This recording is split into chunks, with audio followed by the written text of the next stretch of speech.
Tonight, Port Pirie's emergency department to be revamped as part of the state government's $2.4 billion investment in health. And new details emerge in the alleged murder of Peter Hillier, whose body was found inside a Venus Bay holiday home last week. From our 7 Spencer Golf Studios, your nightly news with John Hunt begins now. Good evening, thanks for joining us. Port Pirie Hospital will be on the receiving end of $12 million to help complete much-needed upgrades on the emergency department.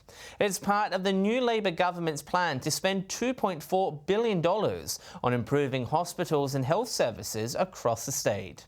Annabelle Francis has the story. The new Labor government's promise to prioritise health has been reflected in the recent state budget, and it looks like Port Pirie is set to benefit. Treasurer Stephen Mulligan made the announcement late last week, with millions of dollars to be poured into Port Pirie's emergency department.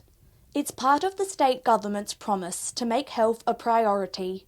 Mr Mulligan says the budget aims to boost capacity across the health network and relieve pressure on hospitals and emergency departments. It follows several years of issues with supply and demand when it comes to the state's doctors, beds and ambulances. The announcement comes as Premier Peter Malinauskas spent a cold and wet Saturday night in the back of an ambulance shadowing our paramedics. Mr Malinauskas says he was able to see just how dire the need is for more boots on the ground, and says he's aware Port Pirie Hospital is due for a substantial upgrade. This upgrade will ensure frontline workers can do their job properly and safely through a major investment into health services, staffing and infrastructure. $12 million will be spent on the Port Pirie Hospital emergency upgrade over a period of 4 years. New details have emerged regarding the alleged murder of 64-year-old man Peter Hillier last week in Venus Bay. Police believe the murder scene to be at Putchera, approximately 72 kilometres from where Peter's body was found.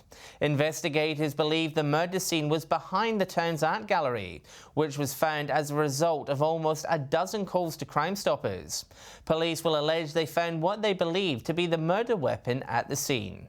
It's also alleged the murder was carried out by Peter's travelling companion, Adam Troy Bennett, who will remain in custody until he appears in court in November.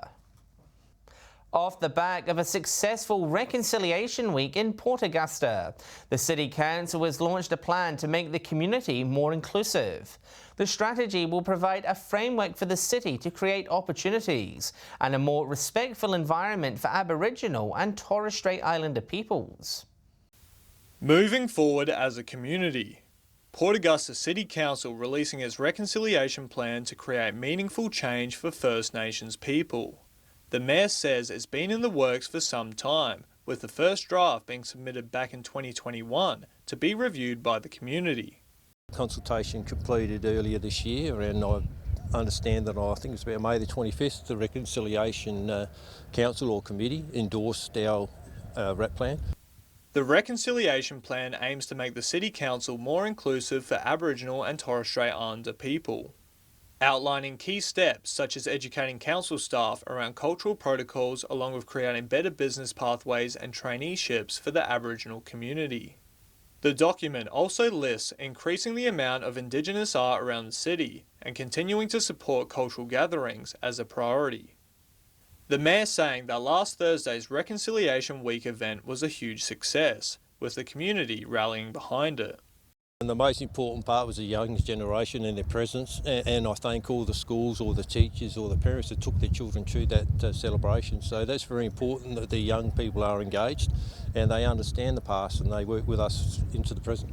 The plan also provides predicted timelines for each step, with the Mayor saying now is the time to put it into effect. It's always great to have a document with some nice words on it and a lot of pages, but what we need now is the middle bit. We need to act. So we need to work with the Aboriginal community and the whole community. Edward McCarroll, 7 Spencer Golf News. Still to come tonight, the Far West Health District looks to Broken Hill to house extra nurses deployed to regional areas, and funds needed to help thousands of young people become emotionally resilient.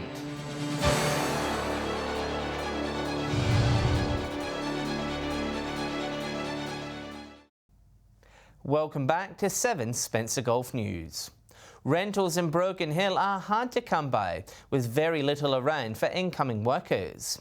Even though that seems to be the case, Far West Health has managed to secure properties for incoming agency nurses. Our reporter Joshua Mercer has more. A couple of social media posts was all it took for Far West Health to secure housing here in the Silver City. But others haven't been so lucky when it comes to finding places to rent. With projects such as Cobalt Blue and the Big Battery coming to the Broken Hill area, there will be plenty of jobs, but there may not be enough places for people to live. And much like the motels, the city seems to be booked out. There's a lot of jobs have been filled in Broken Hill. There's still a lot of jobs to fill. And it's just the market has just gone mad. Like Far West Health, people may need to take to social media to search for private rentals. But Mr Hickey says doing so comes with its own risks. I think they're going to have to do that. However, it's always risky because the private renters, landlords don't get to be able to do the searches that we can do on people, to see their good character and all that. Mr Hickey wasn't joking when he said the market was mad. Rentals have been getting snapped up fast in Broken Hill, usually with little to no promotion. There's been nothing available for weeks and weeks now, that as soon as something comes up, it's snapped up within hours or within minutes, really, and you don't have to advertise them. The Minister for Regional Health, Bronnie Taylor, says getting more nurses to regional areas like Broken Hill will be a good thing, even if Far West Health went about housing them in an unconventional way. New data has revealed young Australians are facing a mental health crisis. But now one non-for-profit organisation is looking for ways to combat it. The Reach Foundation is hoping to raise enough money to do workshops across the country, including here in the Spencer Gulf. It's been a challenging 2 years for young Australians, with 4 out of 5 people experiencing mental health issues. This June, the Reach Foundation are hoping to give back by conducting a range of workshops within schools.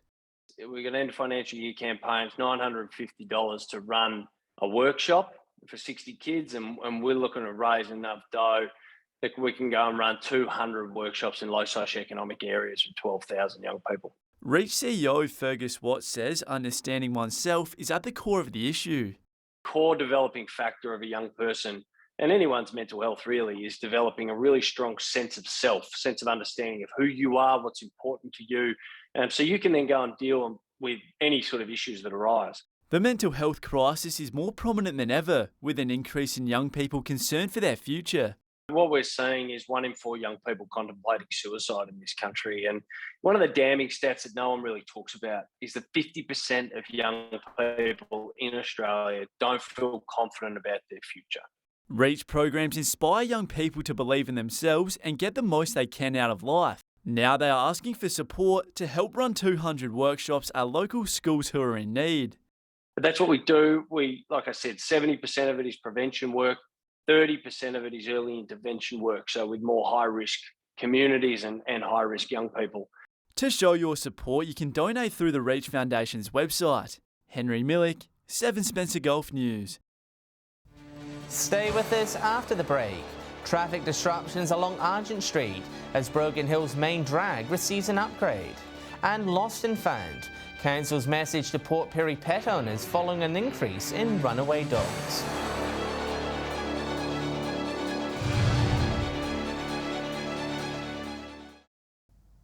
Welcome back.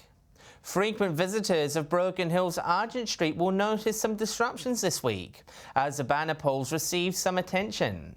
After receiving feedback from locals, Council is in the process of kitting out the poles with extra lights, CCTV and even Wi-Fi. Let there be light. If you're travelling down Argent Street this week, you may be in for a surprise. Works on the banner poles has started today, set to be completed in the coming days. The new additions to the poles is something locals asked for and are now receiving. Like everything, it's worth the disruption for what you get at the end of it and having a nice, well-lit up Argent Street that everyone's been asking for. Lighting isn't the only thing being added to the poles, as CCTV capabilities will also be installed, making for a safer CBD. So there'll be light and options for CCTV and potentially Wi-Fi. Even though there's Wi-Fi down the street, it just adds an extra layer of potential benefits within the internet. After being installed back in March, the banner poles have received positive feedback from Broken Hill locals. But there's always room for improvement, which is what this week's upgrades are all about. I have not heard a negative comment about the banner poles. I have. They said there should be lights on there, and lucky I've told them that council always plan to put lights on them, and that's what's happening this week. The lighting isn't the only upgrade happening along the main street, with more works planned over the next 12 months. There's still about $3 or $4 million planned for the Argent Street area. Some of those may be murals, wayfinding, sculptures, statues. So there's a lot going on. Joshua Mercer, 7, Spencer Golf News. With Port Pirie seeing an increase in lost and wandering dogs in recent weeks, Council was issuing a timely reminder to all pet owners about registering and microchipping our four-legged friends as part of being a responsible pet owner. Council says all dogs need to be registered by August 31 or risk being issued with a fine. Registering and microchipping animals also makes it quick and easy to identify pets if they go missing. If a pet does run away or get lost, owners are asked to report it on South Australia's Dogs and Cats online website. More information can be found on Port Pirie Council's website or Facebook page. Stay with us after the break. We take a look at the weekend footy scores across the Spencer Gulf and Broken Hill. And we'll have the weather details with Alex Sykes.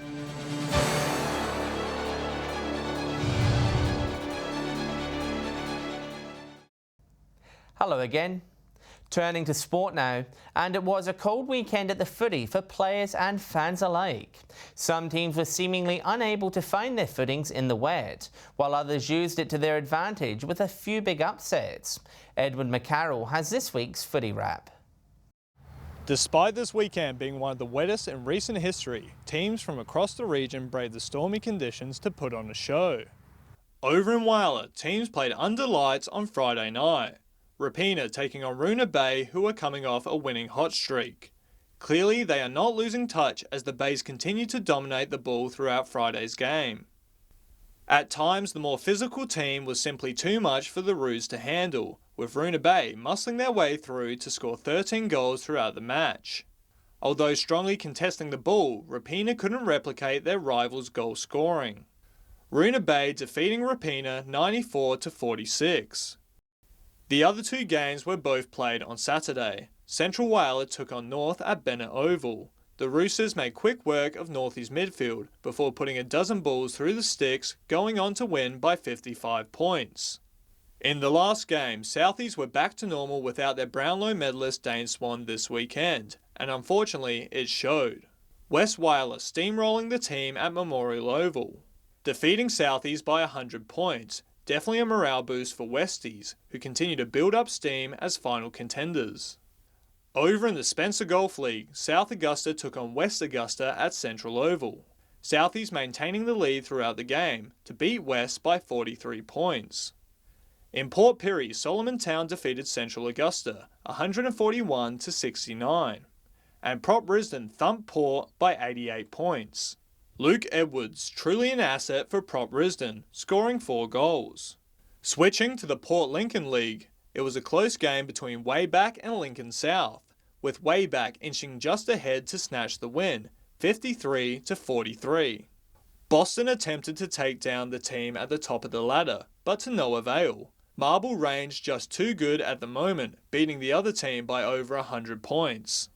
Tyler Penwright scoring 5 goals for the Roosters in that game. Over the border in Broken Hill, it was a monumental day for the underdog Centrals, who went on to defeat rivals North for the first time since 2016. The team hoping this 33-point win is the start of a comeback, years in the making.